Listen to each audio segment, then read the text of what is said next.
Demək termodinamikada 38-ci sual var. 38-ci sual buna fərqli baxacağıq. Burada sizin üçün yaxşı VT qrafikləri verib. İndi biz başqa bir keçid eləyəcəyik. Başqa keçiddə bunu daha rahat tapa bilərik. Məsələn, bunu PV qrafikinə keçə bilərik. Bax bunu. PV qrafikinə keçirib daha rahat tapa bilərik. Çünki burada uşaqlar bir balaca gedişatı olaraq bir-iki yeri təyin etmək daha rahatdır. Amma bəzi yerlərdə təyin etmək biraz çətin olur. Xüsusən gələndə bu uşaqlar bu hissədə biraz çətinlik çəkir. Gəlin, amma bunun mən sizə rahat bir üsulunu deyim ki, uşaqlar biz bunun bax, PV qrafikini qursaq. Gəlin, birinci bax, VT-ni verib PV-ni necə quracaq? Birinci, baxırıq AB hissəsi. Hansı prosesdir? İzobar. A-dan B-yə VT ilə düz asılıdır, düzdürmü? İzobar prosesdir də. İzobar. Proses izobardır.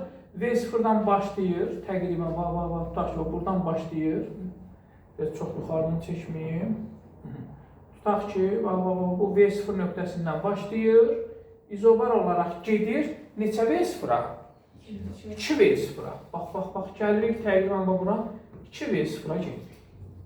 Sonra B-dən C-yə hissəsi hansı prosesdir? İzoxor. Bəli, izoxor. İzoxor prosesdə temperaturumuz T0-dan necə T0-a gəlir? 3 T0-a gəlir. Onda təzyiq necə dəfə artır? O da 3 dəfə artır. Çünki izoxor prosesdə V ilə T düz asılıdır. O nə qədər artırsa o da qədər artır. Onda mən bura bir dənə P0 nöqtəsi desəm, P0-dan artır neçə P0-a kimi? 3 P0-a kimi. Problem yoxdur ki, bildiniz T artır 3. İndi fikir veririk. Demək ki, oxlarla da qeyd eləsək, əla olar. Bu belədir, bax bu belə. İndi keçirik CD hissəsinə. Yenə hansı prosesdir? İzobar. Aydındır. İzobar özdə sıxılma olan şeydir. Düzdürmü? Baxın, izobar sıxılma. Təzədən fikir verəcək uşaqlar 2V0-dan düşür V0-a. 2V0-dan düşəcək məhz V0-a. Oxu da belə çəkəcəm sizin üçün. Sonda D-dən A hissəsinə baxaq. Bu hissələrlə də bir şeyləri qeyd edək. Bu hissəsindən tapdıq ki, biz A-dan B-yə, B-dən C-yə, C-dən də D-yə gəldik. İndi D-dən də A-ya gələcəyik uşaqlar. İndi D-A hissəsi nə prosesdir? İzoxor. İzoxor demək soyuma deyə bilərik. Aydındır? İzoxor soyuma. İzoxor prosesdir. Soyuma temperatur nə qədər azalır? Bizim üçün demək temperaturumuzun azaldığı qədər eyni qədər azalda bilərik. Bura gətirə bilərik biz. Bir hissəsini gətir, olsa nəyə lazımdır? Hansı hissədə qalmağın olsa bizim üçün fərqi yoxdur. Tam gələr, yarıda mı qalar? Bunun bizim üçün vacibiyyəti yoxdur. Niyə vacib olduğunu olmadığını da deyə bilərim. Ola bilsin ki, gələr burada da dura bilər.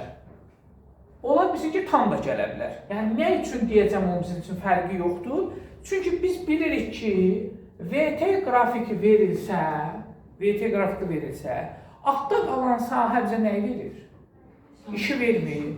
Çox gözəl. Altda qalan sahə bizə işi verir. Baxın, VT qrafiki yox, PV qrafiki verirsə, altda qalan sahə bizə işi verir. VT qrafiki ilə PV grafikini biz çıxartdıq. Aydındır. Bax, bu prosesinə gətiririk. Sonra altda qalan sahə bizim üçün işi verdiyini təyin edir. Olsa buranı verib bizim üçün ki, deyir ki, AB hissəsində qazın gördüyü iş A-dır. Bax, bu hissəsində mən A1 deyirəm. Görülən işə fikir verir uşaqlar. P0 altda qalan sahə. Vurulsun V0, 2V0. 2V0-dan V0, V0 qalır. P0, V0-a biz demişik A-dır. B-dən C iş görülürmü? Xeyr. Çünki izoxordur. İş görülməz. Düzdür? Bəs C-dən D iş görülürmü? Görülür. Bəli. İndi yenə altda qalan nəyi tapırıq? Sahəni, opşu sahəni tapıram. Çox gözəl. Hündürlüyümüz neçə? P0-dır. 3 kürdür. Təzyiqimiz V0 çıxırsın 2 V0. Mənfi V0. Düzdür? Onda A2 bərabərdir 3P0 vurulsun mənfi V0. Bu deyəcək mənfi 3P0 V0. Əgər P0 V0-a biz A demişiksə, mənfi 3 P0 V0-a mənfi 3A deyə bilərik. Yaxşı, D-dən A hissəsində iş görürmü? Xeyr, yenə izoxor prosesdir. Bu da getdi. Baxın, bu ikisi getdi, qaldı 2 dənə proses. Ümumi cəmdə tapanda ki, ümumi nə qədər iş görülür? A üstə gəlinsin, mənfi 3A. Bu deyilər, mənfi məhz 2A. Fərqli bir baxış olmuş oldu sizin üçün. Yenə də deyirəm, İsmail, bizim üçün VT qrafiki verildikdə, sizin üçün situasiyada və ya ispat deyək ki, bunun PV qrafikini qurun və sahəsini tapın. Aydındır. Ona görə də çox rahatçılıqla VT qrafikini quraq sahəsini tapaq. Bu hardan bizə tanış idi? Təcili zamandan asılı qrafikini verirdi, deyirdi ki, sahəni tap. Biz VT qrafikini qururduq, sonra sahəni tapırdıq. Biz burada belə bir şey də bilərik. Aydın oldu. Bu seslə diqqət edin.